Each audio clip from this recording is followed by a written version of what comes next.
બાટલાની બવાલ યથાવત, સરકારની ખાતરી, ઘરેલુ અને કમર્શિયલ ગ્રાહકો માટે પીએનજીનો પૂરતો પુરવઠો ઉપલબ્ધ. ગેસની અછતની ચર્ચાઓ વચ્ચે બાટલાની બવાલ ચરમસીમાએ પહોંચી છે. સુરતના ઉમરા સ્મશાન માટે ગેસ મુદ્દે ચિંતાજનક સંકેત મળી રહ્યા છે. વાવ, થરાદ અને મહેસાણામાં ગેસના બાટલા માટે લાઈનો લાગી છે. સુરતના કાપડ ઉદ્યોગના કારીગરોની હાલત કફોડી બની છે. તો અમદાવાદમાં ગ્રાહક સુરક્ષા સમિતિની કાળાબજારી રોકવા માટેની જાહેરાત. ગેસની કાળાબજારી પકડનારને 1000 રૂપિયાનું ઇનામની જાહેરાત કરી. સૌથી પહેલા સુરતની વાત કરીએ તો અહીં ગેસના બાટલાની અછત હવે રસોડા, હોટલથી લઈને સ્મશાન સુધી પહોંચી ગઈ છે. મૃતદેહોના અગ્નિ સંસ્કાર ગેસના બાટલા વગર અટકી પડ્યા છે. ઉમરા સ્મશાન ભૂમિને અત્યાર સુધી મફતમાં મળતો ગેસનો જથ્થો હવે ખરીદવો પડશે. ગેસના જથ્થા માટે હવે તબક્કાવાર ચૂકવણી કરવી પડશે. બીજી તરફ સ્મશાન ટ્રસ્ટીઓ દ્વારા મુખ્યમંત્રી સમક્ષ રજૂઆત કરીને સ્મશાનને ગેસ વિનામૂલ્યે જ મળતો રહે તેવી માંગ કરવામાં આવી છે. બાટલા ન ખૂટે તેવી કતારના દ્રશ્યો મહેસાણાના છે. ગેસના બાટલા નહીં મળે તો રસોઈ કેમ કરવી તેની ચિંતાને લઈને લોકોએ ઘરેલું ગેસના બાટલાને લઈને લાઈન લગાવી દીધી. બાટલા ઝડપથી મળે તે માટે બુકિંગને લઈને દરરોજ લાઈન લાગે છે. કલાકો સુધી લોકો ગેસની બોટલ લેવા માટે લાઈનમાં રહે છે.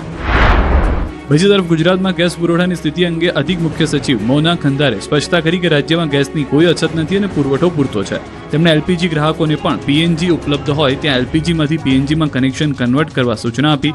હાલ એલપીજીનો પુરવઠો 20% વધુ થઈ રહ્યો છે. કમર્શિયલ એલપીજી માટે 20%ની મર્યાદામાં ખુલ્લો મૂકવામાં આવ્યો છે. આ ઉપરાંત જ્યાં પીએનજી કનેક્શન ઉપલબ્ધ નથી તેવા વિસ્તારમાં એસેન્શિયલ અને સેમી એસેન્શિયલ ક્ષેત્ર માટે 70% મર્યાદામાં એલપીજી કનેક્શન આપવાનો નિર્ણય લેવાયો છે.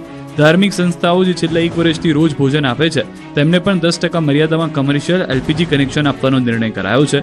તો જે ગ્રાહકો પાસે પીએનજી અને એલપીજી બંને કનેક્શન હોય તેમણે બુધવાર સુધીમાં તેમનું એલપીજી કનેક્શન સરેન્ડર કરવાનું રહેશે. બીજી તરફ ફરી એકવાર કોલસાનો જમાનો આવી ગયો છે. ગેસના બાટલા નહીં મળતા રાતોરાત કોલસાની માંગમાં જબરો ઉછાળો આવ્યો છે. અચાનક લાકડા અને કોલસાની માંગ વધી છે. પીજી, રેસ્ટોરન્ટ અને ભોજનાલયની પણ માંગ વધુ છે. છેલ્લા 4-5 દિવસમાં 25 થી 30% ઉછાળો આવ્યો છે. માંગ વધતા ભાવમાં પણ મણે 10 થી 30 રૂપિયાનો વધારો થયો છે. હોટલ સંચાલકો દ્વારા બજારમાંથી દરરોજ 30 થી 40 હજાર કિલો વધારાના લાકડાની ખરીદી થઈ રહી છે. તો દરરોજ 2000 કિલો કોલસાનું વેચાણ થઈ રહ્યું છે. ભાવનગર અને કચ્છથી આવતા કોલસામાં 28 થી 35 રૂપિયા કિલોએ વેચાઈ રહ્યા છે. ગેસની તંગીના કારણે સુરતનો કાપડ ઉદ્યોગ ડચકા ખાતા કામદારોએ વતન તરફ દોટ મૂકી.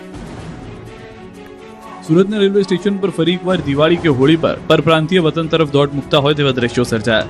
મિડલ ઇસ્ટમાં વધતા યુદ્ધના તણાવથી રાંધણ ગેસનો પુરવઠો પ્રભાવિત થયો છે.